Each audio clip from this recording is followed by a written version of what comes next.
Ensemble les extensions aussi appelées plugins. Donc ici on retrouve l'onglet extensions. Moi j'ai un petit 2 qui est symbolisé. Vous c'est pas forcément le cas, c'est par rapport à des mises à jour ou autres de plugins qu'on pourrait avoir. Alors moi j'ai juste désactivé ici Akismet. Ça permet d'avoir un anti-spam. Il y en a d'autres. Celui-là est payant, donc si vous voulez, vous pouvez l'utiliser. Hein. Il y aura une petite clé à faire. Voilà, moi je vais pas vous montrer toutes les versions payantes. Hein. Donc ici, on retrouve la possibilité d'ajouter des extensions. Ces extensions, qu'est-ce qu'elles vont permettre? Ces extensions, elles vont permettre de dynamiser, de donner de nouvelles fonctionnalités à votre site. Donc déjà, il y en a pas mal de bases, mais par exemple, vous allez pouvoir avoir des contacts, des formes contacts, des formulaires de contact, pardon, excusez-moi. On pourra avoir également des éléments pour les anti-spam, pour faire du e-commerce, pour rajouter vraiment beaucoup d'éléments. Donc nous, on a déjà ajouté le plugin Elementor qu'on avait fait, on a vu comment ça s'utilisait. Par défaut, il nous en propose 2. Et si on veut, on va pouvoir maintenant rajouter des extensions. Pour ça, on va cliquer sur Ajouter. Et là, il y a tout et n'importe quoi, hein, vraiment en extension.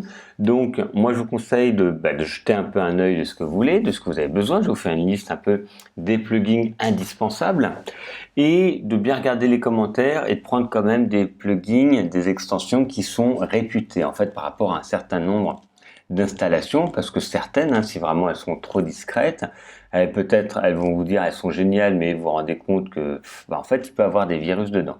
Donc, faut éviter cela. Alors, là ici, il y en a certains qui sont proposés. Donc là, c'était le classique editor, c'était celui qui est proposé par défaut. Nous, on a fait Elementor. Ici, c'est un concurrent d'Elementor. Moi, je préfère Elementor que Gutenberg. On peut également retrouver le Jetpack qui va être une solution assez intéressante qui va regrouper plusieurs éléments pour ajouter des fonctionnalités. Et donc après, il y en a beaucoup. On va pouvoir par exemple rechercher par populaire. Après, je vais vous expliquer ceux qu'on va utiliser.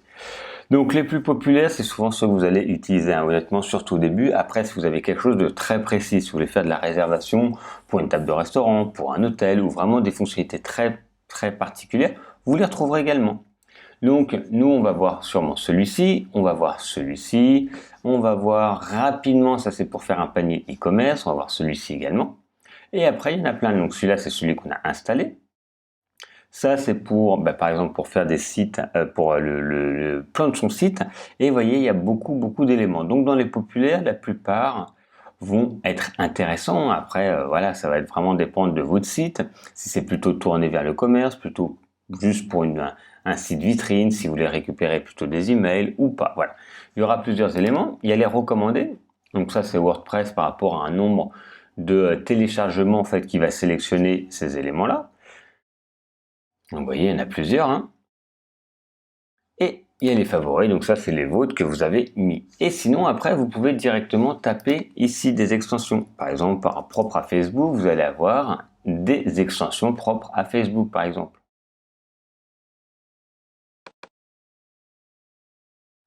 Hop, on va remettre Facebook. Peut-être qu'il n'y avait pas par rapport à ce nom. Ça m'étonnerait, voilà. Donc, vous voyez, vous pouvez faire un chatbot, donc c'est une réponse automatique sur votre page Facebook, etc. Donc, dès que vous aurez besoin de quelque chose, n'hésitez pas à le taper dans les recherches et vous allez avoir des réponses plus ou moins pertinentes. Hein. Vous n'allez pas forcément trouver exactement ce que vous voulez. Réservation, comme je vous disais. Parfois, il faut taper les mots en anglais également pour avoir plus de réponses. Donc voilà, là par exemple pour télécharger, pour faire des réservations ici de restaurants, ici restaurant également, restaurant, voilà là c'est pour faire un petit calendrier avec, c'est fait avec WooCommerce, ici un salon, etc. Voilà, il y en a plusieurs, si vous donnez des cours ou autre, ça vous permet que les gens puissent réserver en ligne, bloquer les sessions, etc. Donc voilà, on va pas tout voir ensemble, mais vous voyez, vous pouvez retrouver tous ces éléments-là. Quand il y en a un qui vous plaît, vous pourrez cliquer dessus, et vous allez déjà avoir un peu plus de détails dessus. Alors la plupart du temps, c'est écrit en anglais.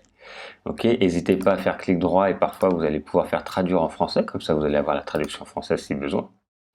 Vous avez la notation vous avez comment installer. Donc on va installer et vous cliquerez sur installer. Là, il vous explique. Ici, les questions, des captures d'écran. Parfois, ça vous permet de voir un peu l'interface. Alors, elle ne s'est pas tout le temps fournie. Si c'est fourni ici, vous voyez l'interface. Donc ça sera l'interface à l'intérieur de WordPress.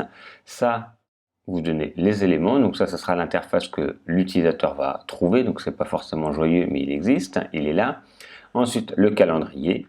Et ça, après, ben voilà, ça c'est des réponses automatiques que vous allez pouvoir générer, donner. Voilà, vous voyez, c'est très complet après, une fois que c'est fait.